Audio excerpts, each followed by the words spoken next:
Good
morning, everybody.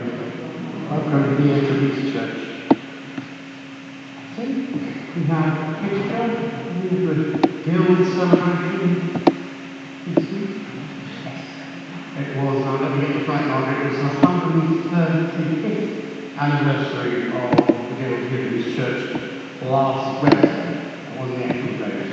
And this is a picture of us enjoying our tea and enjoying our tea very much. It's great. Thank you very much, Margaret, for organising it. Thank you to everybody who came along. Very marvellous afternoon celebrating all the years that we had. Just a reminder that next week we're holding remembrance services. There's a remembrance service on the 11th outside Happy St Stephen's by the Memorial for the British Legion, and then there are normal parade services in Vancouver, Golden Highlanders, one at the Borough Memorial, and then the Legion, some Legion, will be joining us here in the East Church for the service of remembrance. Next week there will also be, because a couple of parents have asked they'd like to come to the remembrance service, but they were hoping there would be visitor, so next week we will have visitors available for any children who accompany people to the service next week. And a reminder again, there's tea and coffee in the hall today after the service.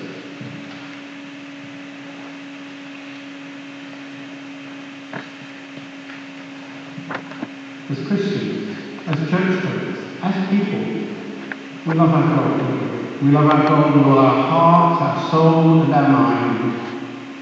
And that leads us to helping others to do it. As we help out, we're asked to let the people we know hear something of what Jesus showed his disciples. We help because people need help. But everything we do to help people is within a framework of doing what Jesus asked us to do. And that's called mission. We all know it's a good thing, mission. We all know we should do it.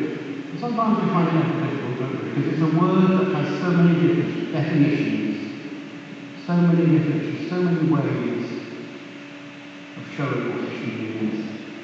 And we need to be sure that we understand what we here as people and as a East Church mean when we say the word mission.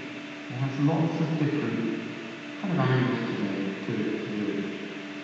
And today we're going to think about the great commandment of Jesus. Love God, love others. We're going to think about it from the point of view of how it affects the way we view worshiping God and helping others. Mission.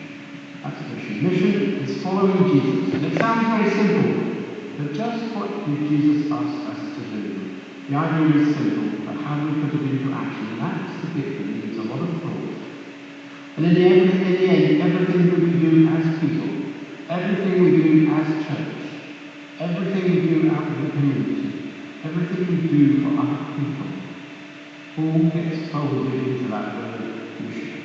Mission is about treating people, reaching out to people, and caring for people, all in the ways that Jesus did.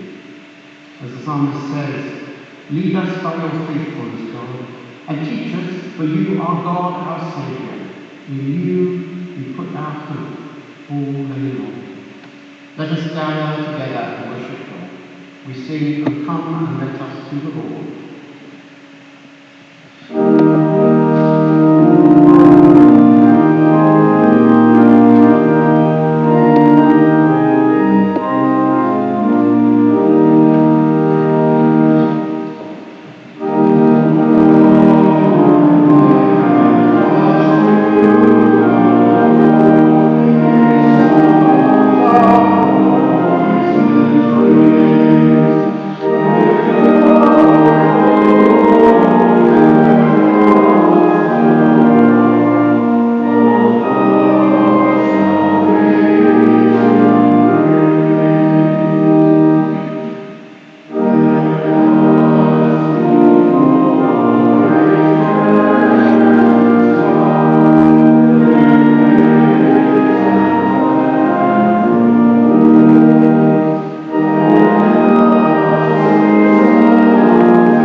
Let us join our hearts together in prayer. Let us pray.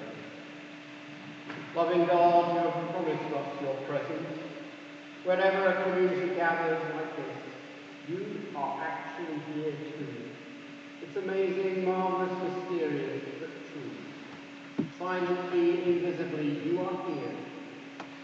What a miracle of love and grace. And so we praise you. You don't demand a crowd, you seek a group, a small group of friends. And then you are here. We come at this time set aside for worship, for thinking your thoughts, breathing in time with your spirit, and walking in step with your purpose. Your whole church across the world worships and praises you.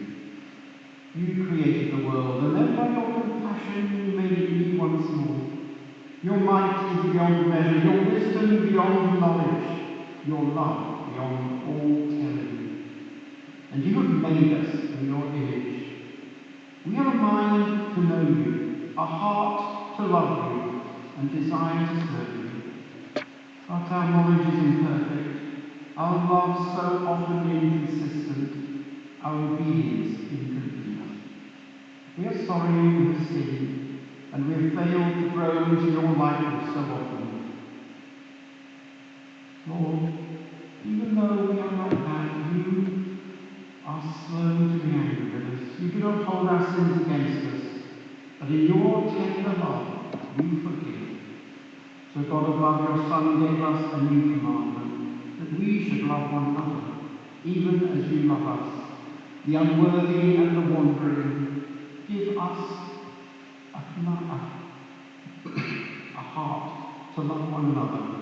Guide us, O Lord, in all the changes of life, that we may neither complain or boast, but with faith, hope, and love, follow your divine will through Jesus Christ our Lord, who lives and reigns with you and the Holy Spirit, one God, now and forever. Amen. We sing, brother, sister, let me serve you.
Presbyteries being asked to look again at their presbytery plans and work out what the shape of the future will be like for the churches.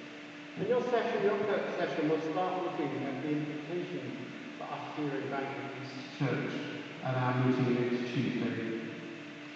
The Presbytery of Kincardine and Deeside have asked the Ministries and Vacancy Committee of the Presbytery to produce resources to help us understand a little bit about how this process is going to work. And one of the resources is a video that has been produced by Tony Stevens, who is the convener of the Ministries and Vacancy Committee of Kincardine and Deeside Presbytery. And we'll watch that now.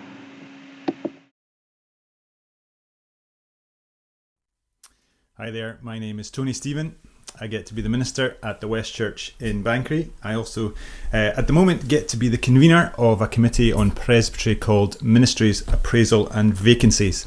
And our committee have responsibility for something called presbytery planning.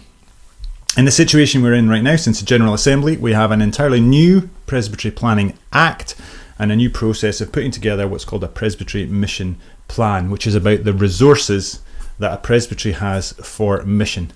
There's a whole lot of complex documentation about this, but it all boils down to something fairly simple, and that is 3 elements. Number 1, staffing. How many ministries resources does Presbytery have, and how are they distributed across the Presbytery? 2, the shape of each local charge or congregation and how it relates to the congregations around it. And then 3, the necessary buildings that are required for mission.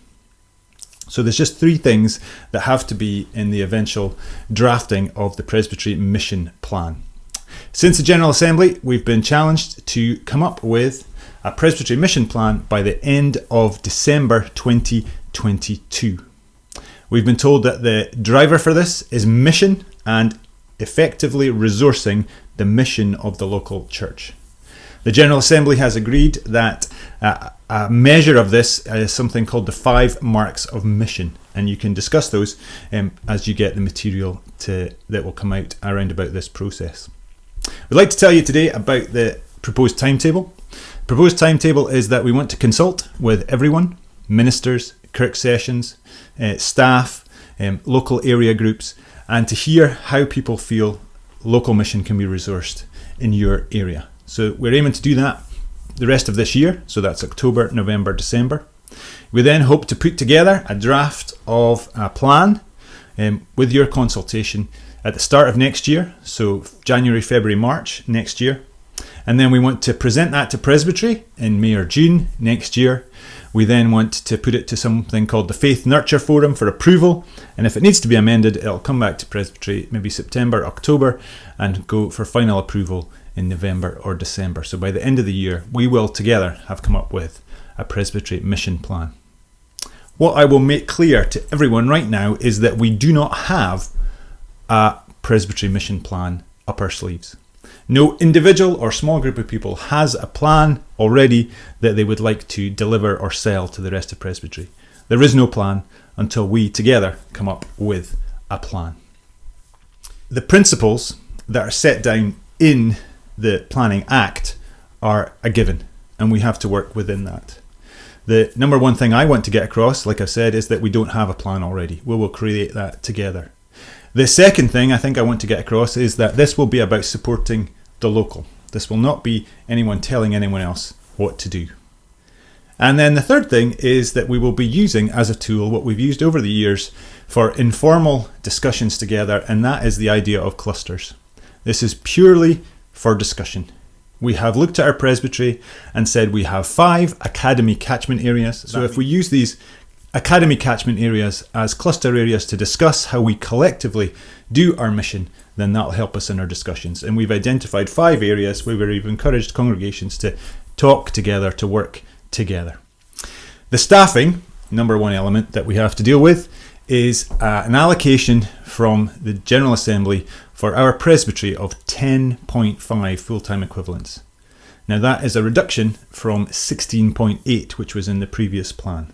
So going ahead over the next few years, we have to aim to be having over the whole presbytery 10.5 full-time equivalent ministry posts. Now we're talking there about ministers, full-time ministers of Word and Sacrament, part-time ministers of Word and Sacrament, mission development workers, parish workers, youth workers, however the staffing is organised, but the kind that are funded by a central fund called the Parish Staffing Fund.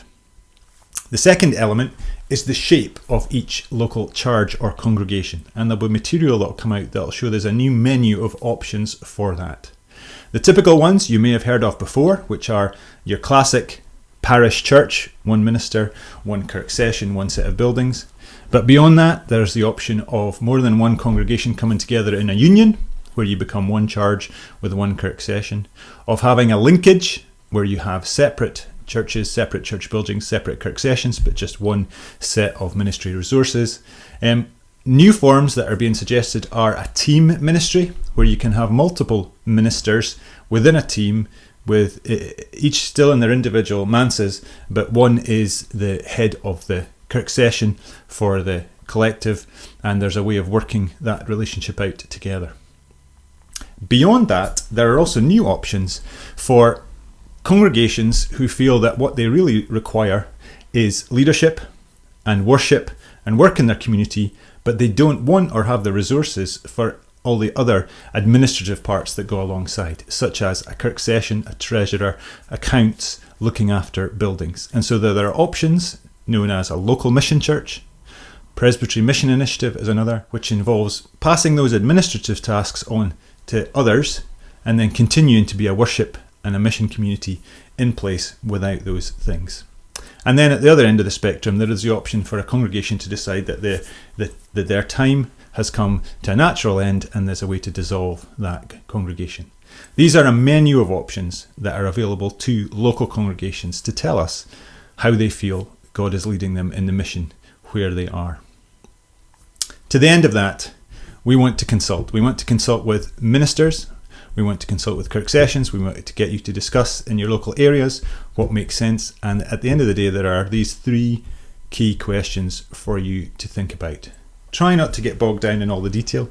The 3 key things that we want to hear about and for you to pray and to discuss are: number 1, within the limits of the staffing available to the presbytery going forward, which is 10.5 full-time equivalents, what kind of staffing is sustainable and will resource mission appropriately in your local area? Number 2, based on what's happening in your local area and the kind of mission that's happening there and your working relationships with other congregations, what shape of charge, according to this new menu, would work best in your local situation?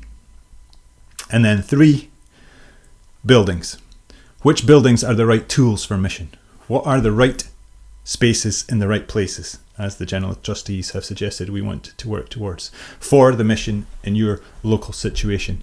And buildings in the new plan either have to be designated as necessary or requiring to be disposed of. The committee, Ministries, Appraisal and Vacancies, are not going to take primary responsibility for the buildings part of this question. There are tools available from the General Trustees, and we'll work with other committees, including the Stewardship, Finance and Property Committee, to address the specific question of buildings. So the kind of consulting our committee will be doing will be mainly about the staffing and about the shape of a charge or congregation in your place. We look forward to speaking to you in person or via Zoom in all the different ways we can, and from hearing from you as together we put together this plan. The final thing I'll say is that all we're required to do by the end of 31st of December 2022 is to have a plan. We're not required to have anything done about getting that plan into action. We have to get the plan together, form it, and get it approved by the end of next year, and only then will we start to put that plan into place. Any questions? Get in touch. Any personal feedback? Get in touch. We look forward to doing this together. Thank you.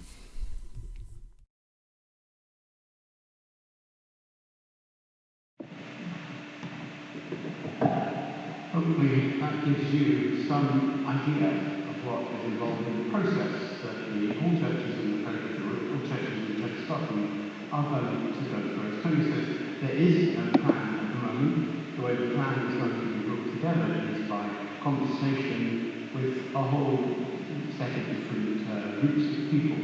He mentioned there that in fact the whole point of doing this plan is to base it on mission. He mentioned halfway through the video about the plan coming out of the local mission that each church has. The press is for each church to look at what we're doing and work out how that fits into the mission of the whole church. He talked about the 5 marks of mission. Now, if I can get the little slide up. The 5 marks of mission, I think, this is what they are, summarised.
shows that it's all integrated.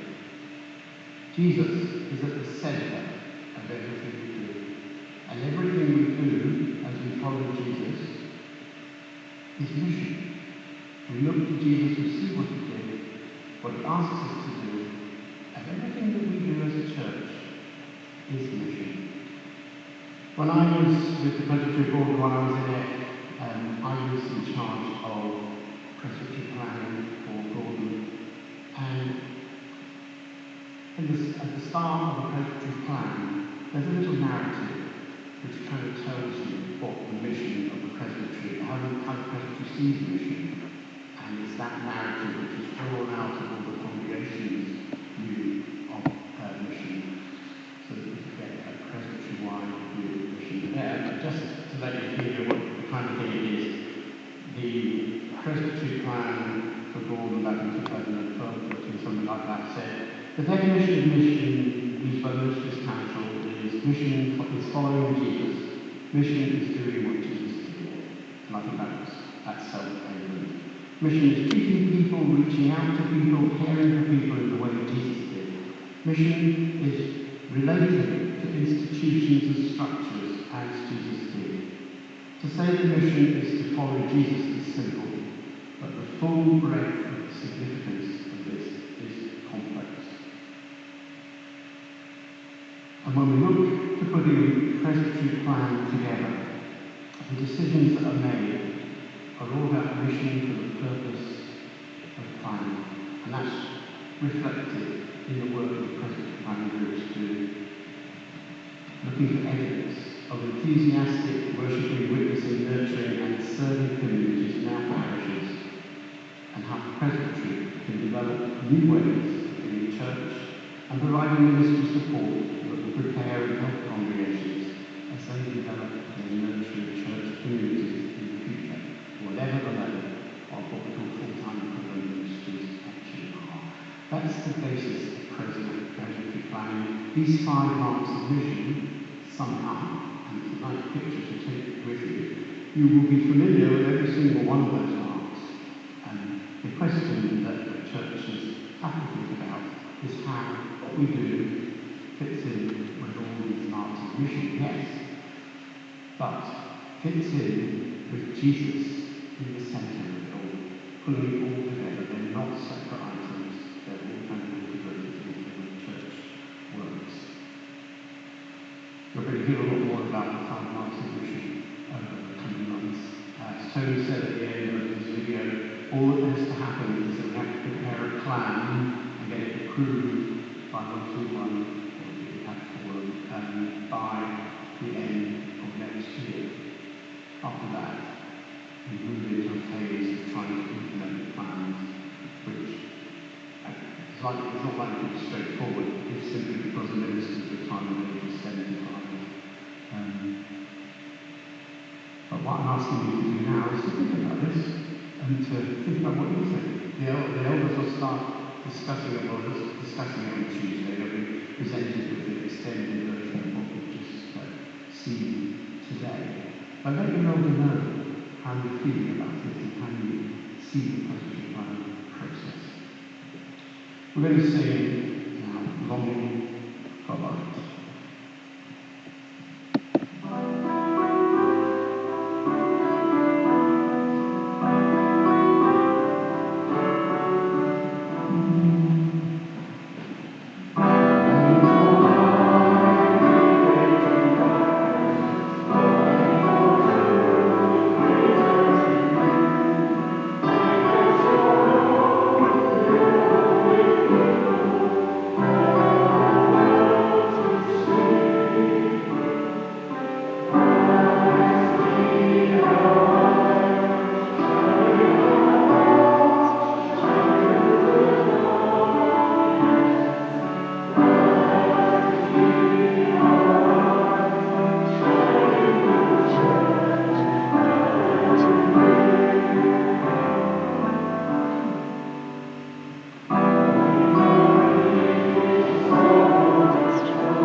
As we turn to our Bible reading, it's from the Gospel according to St. Mark, chapter 12, verses 28 to 34.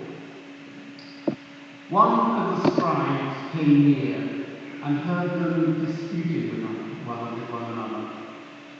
And seeing that Jesus answered them well, he asked him, "Which commandment is the first of all?" Jesus answered, "The first is, Hear, O Israel, the Lord our God. The Lord is one. You shall love the Lord your God with all your heart, and with all your soul, and with all your mind, and with all your strength. The second is this, you shall love your neighbour as yourself. There is no other commandment greater than these." And the scribe said to him, You are right, teacher. You have truly said that he is one, and besides him there is no other. And to love him with all the heart, and with all the understanding, and with all the strength, and to love one's neighbour as oneself. This is much more important than all whole burnt offerings and sacrifices. When Jesus saw that he answered wisely, he said to him, "You are not far from the kingdom of God." After that, no one dared to ask him any question.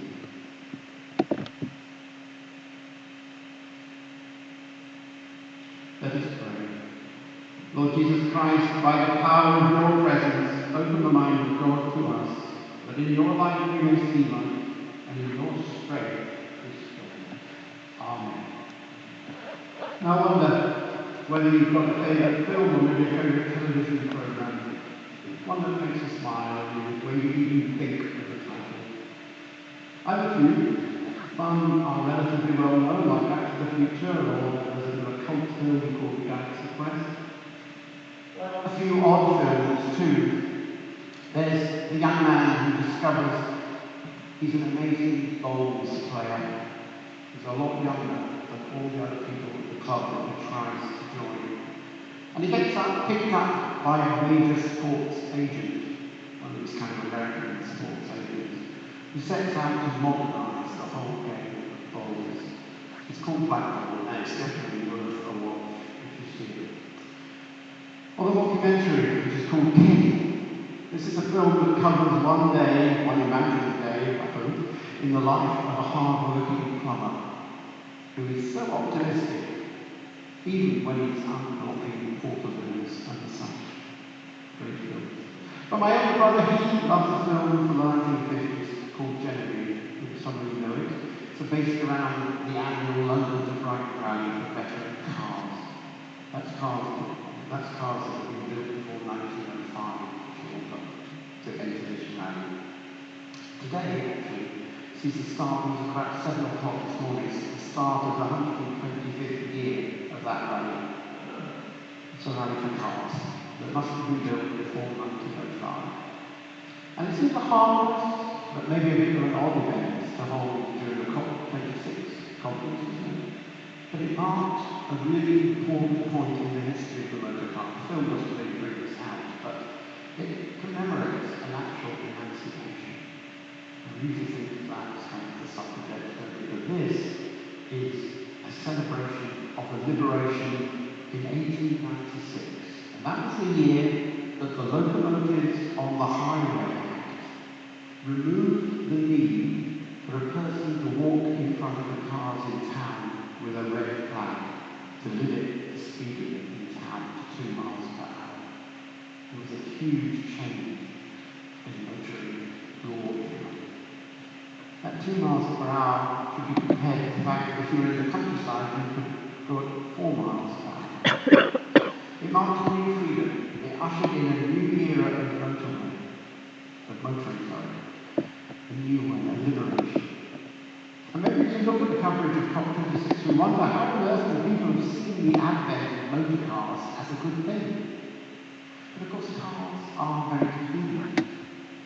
But back then, what we were looking at was a liberation, emancipation from the smelly, messy streets of horse-drawn carriages. It really was in advance, a liberation.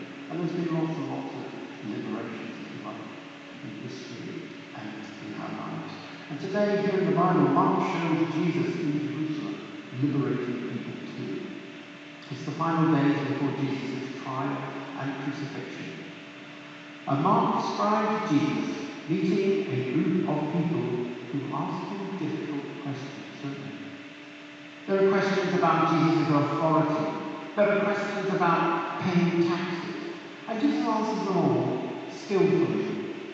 And then a scribe asks Jesus, which commandment is the first of all? Which commandment is the first of all? A simple question, it seems. But listen closely to Jesus' answer. Because at first the answer does seem very straightforward. The first is, hear, O Israel, the Lord our God is one. You shall love the Lord your God with all your heart and with all your soul and with all your strength. And we can say, well, that's fine, isn't it? Love only God and love him wholeheartedly. But Jesus doesn't leave it there, this first commandment, does he? He gives the second part.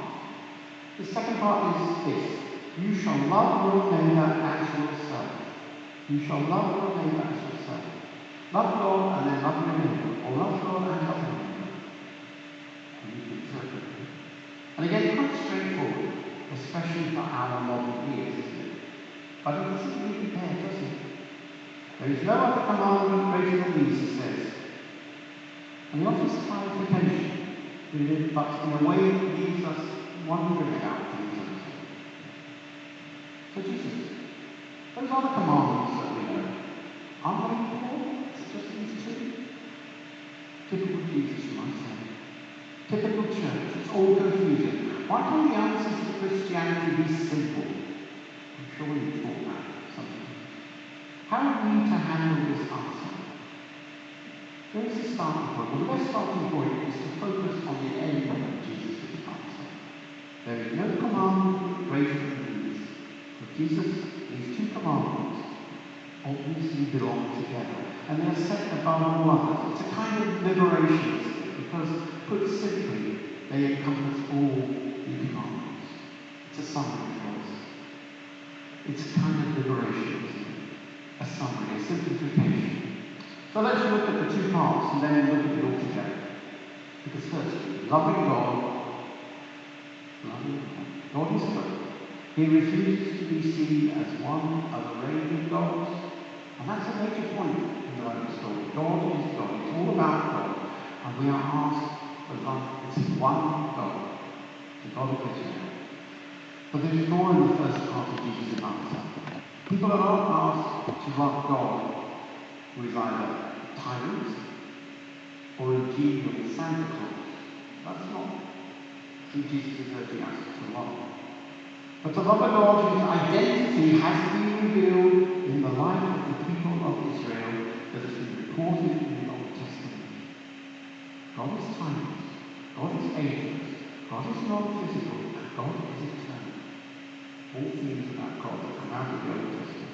God expresses his will through interacting in the history of his people as he has done right back to the beginning of our story. And there's a hard boundary between God and human. It's not a soft one. Magic is not part of God. It's not like the God of Game of Thrones where you can go behind the curtain and pull magic through. Or Harry Potter where you can come and find some magic from somewhere else. God is God. God is the source of everything, the source of our being. God loves a moral creation. These people who introduce relationship difficulties to that creation. That's the God that we find in the Old Testament. That's carried over into the New Testament. The God that Jesus says we have to love with all our heart, mind. Maybe all that's actually fairly obvious to you all because we've heard it for years and years, haven't we? But you've also heard the second part of this commandment as well. You shall love your neighbour as yourself. But try and hear it afresh today. Jesus is telling the proud Pharisee that loving God is impossible. Loving God is impossible without loving your neighbour. Other ways of thinking, like not getting involved in things around you or taking yourself away from things you don't like, is no substitute for Christianity, he says. Get involved. And again, you've heard that many times before. Because it's a very important point for us in the church. We need to get involved. Social justice, as we call it, is what we call it when we look after the community and creation of the world. The ministry of getting involved with those in need, which includes God's whole creation, which includes us. And so as we look at Jesus, his answer begins to make a bit of sense, doesn't it? We can follow this great command. It's in two parts. First, love your God wholeheartedly. And that God is the God you find in the pages of the Bible. And then by way of explanation, you can't do this, says Jesus, unless you get involved in helping out, getting involved in the church. Well, that seems tiny, doesn't it? But then again, maybe it's just a little too tiny, isn't it? Jesus usually makes a statement.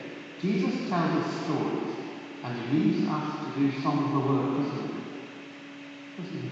A simple explanation doesn't sit too well with the Bible. We're always looking for more. There's no other commandment greater than these, he says. So how are we to read this? Loving God without loving our neighbour is impossible. That's a common summary of what Jesus is saying in the year of offering. We'll see it down. But is it enough? Well, in some ways, yes, because it's a summary. But it can lead to a slant in our way of viewing the church.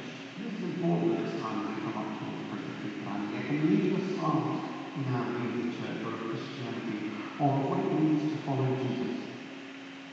Some believe that this is a new commandment that Jesus is formulating, and it is seen that way. It doesn't appear on the list given to Moses, does it? Not entirely. But Jesus here is simply quoting scriptures from the Old Testament. That's what he's doing. And that is probably why the scribe believes Jesus' answer. Jesus is quoting directly from the book of Leviticus. He's not making it up. Chapter 19, if you want to go look it up. Those who love God must love their brothers and sisters also. And Leviticus details how this should happen. The scribe wouldn't be impressed back then. And it seems obvious to us today. Helping each other is drummed into us from primary school days, isn't it? But we do have to be careful.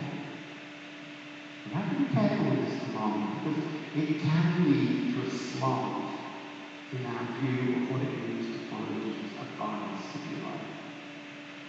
Or it can lead to a kind of humility. What do I mean by that? Those who love God do it by loving their neighbour. It can lead to that kind of language, which is not the same as what Jesus is saying. It can lead to an idea that those who love God do it by loving their neighbour. And that way of looking at the commandment holds a particular danger, especially at the moment in some parts of the church. We all want to have harvest, don't we? We all want to fill shoe boxes for the new year, to give to harvest and Advent and meals. We feel good about it. But for us as Christians, there is a balance to be struck. And maybe today, as we start to focus a little on presbytery planning, it is a time when we can feel that balance. As we think about all the charities who ask us for money, and I'm sure that you can think of many. Each one is a very valid cause. Each one needs money. Each one is worthy of our support. Don't get me wrong, I'm all for charities, which ones we want to support, don't we? I'm all for helping out. But as Christians, we hold all Jesus says in our minds as we do this. There is no commandment greater than these. Love your God and love your neighbour. Helping each other out is a good thing, according to Jesus. And maybe we should remember that for many years the church led the way in pointing this out to the community. But the question nowadays for us is a simple one. If secular society is now big on helping out, where does that leave God? Some say, do we even need God? Some often say that to me. Do we even need God? When we hear people say that, Jesus' words should bring us up short. It makes us think about ourselves. So Jesus, loving your neighbour and loving your God are very much linked. And that is the basis of the 5 marks of mission of the church. And there's a picture I showed you earlier. It's all linked, it all works together. But how do we tell people what is unique about the Christian style of helping out? Well, look at it this way. We can't just say that if we've loved our neighbour, if we've helped out, if we've given to charity, if we've done voluntary work, we can't just say that we fulfilled the command to love God, 5 marks of mission. Why not? Because the greatest commandment calls for us to have a single-minded commitment to God. That means all your heart, your soul, your strength, your knowledge and mind, everything. The total self needs to be engaged with God, Jesus says. So that's helping out, yes. But it's also praising God, studying the Bible, thanking God for His creation and for sending Jesus. It's about obedience and faithfulness, as well as loving your neighbours. Often you do hear people, many people say, again, I've heard it very regularly. So something along the lines of, she was a marvellous Christian, wasn't she? She didn't go to church. But so you don't need to go to church, do you, to show Christian values?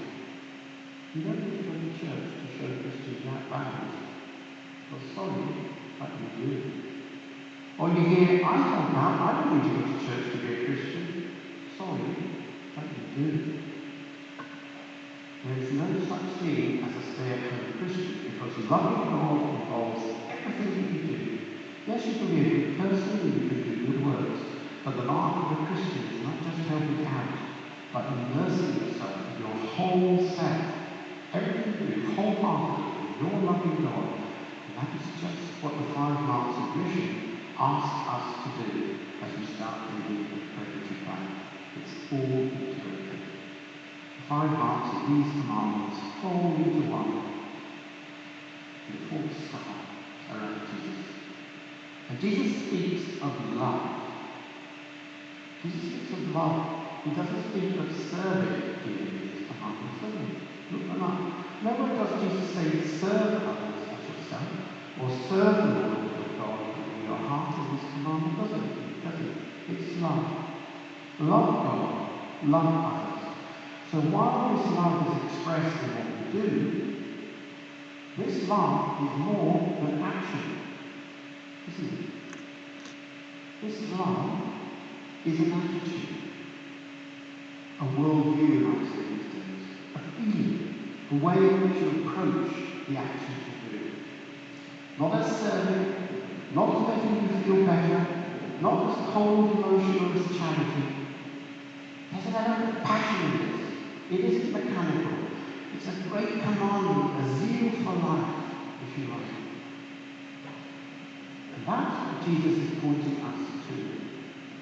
We find Jesus showing us how these commandments work. He models love for us. Love is a friendship, a very deep friendship. And so it makes possible the hearing and the obeying of these great commandments. The first is, hear, O Israel, the Lord our God is one. You shall love the Lord your God with all your heart and with all your soul and with all your strength. The second is this, you shall love your neighbour as yourself. There is no other commandment greater than these. And these are the commandments that we base our 5 marks of mission. These are the commandments that we can base our approach to presbytery planning on. These are the commandments that fit with the end of Matthew's Gospel too, when Jesus gives the great commission to go and baptize others and tell them what I have shown you. This is what God, through Jesus, showed us. And remember, Jesus said, I am with you always to the end of the age. What to think about there? Let us pray. Father God, you are the one God, and there is no other. Give us grace to hear and heed the great commandment of your kingdom, that we may love you with all our hearts, and love our neighbours as ourselves, and help us too to incorporate this attitude and outlook into our current presbytery planning process as we go forward as your church throughout the world. And now to God the Father, God the Son, and God the Holy Spirit, the glory and honour as it was in the beginning, is now, and ever shall be, world without end. Amen. I ask Douglas to bring the offering down.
Let us pray our prayers of thanksgiving and our prayers for other people.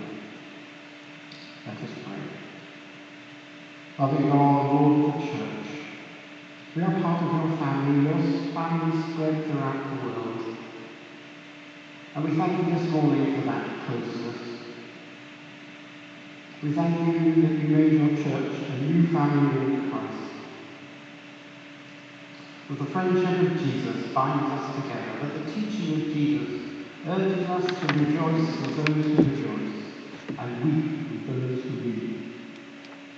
So that as friends of you, God, we become friends of each other. Help us to live knowing that we are linked together, not by our own choosing, but by your design. That we play our part in building up your kingdom on earth. And so we hold out to you this morning, all those in our community in need, our children, our young people, our relatives, our friends. And hear our own prayers brought to you in just a few moments of quietness.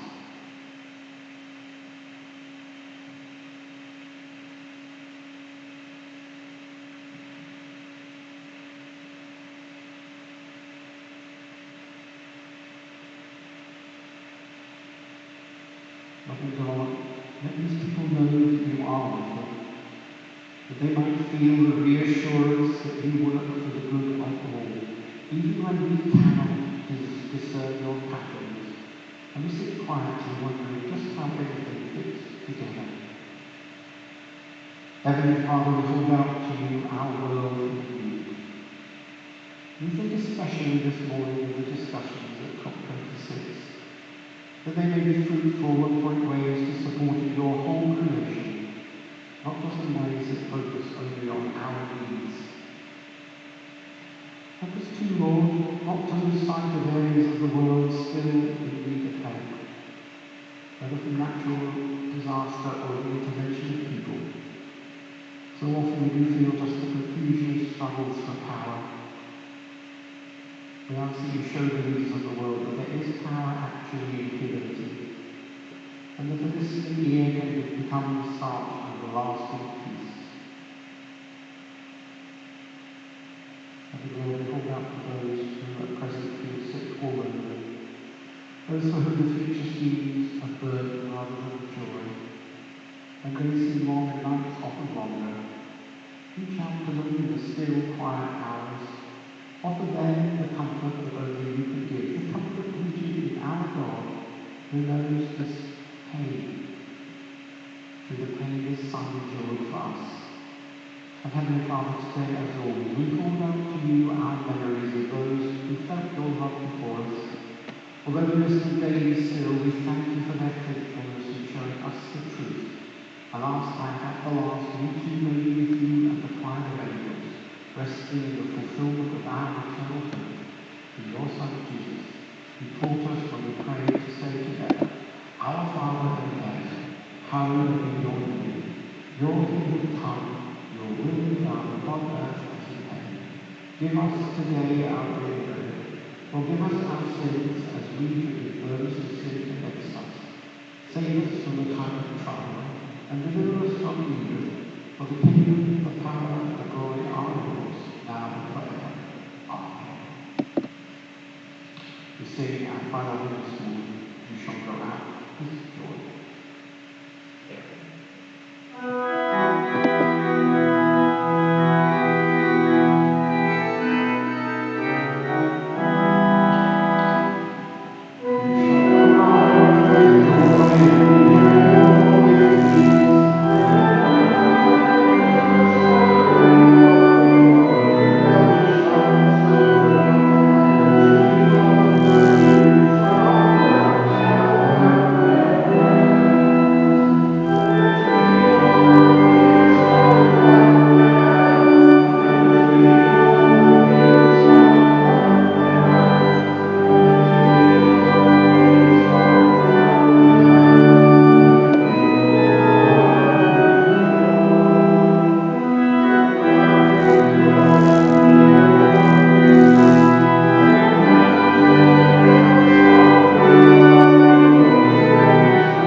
And now may the blessing of God Almighty, Father, Son, and Holy Spirit be with you all this day and forevermore.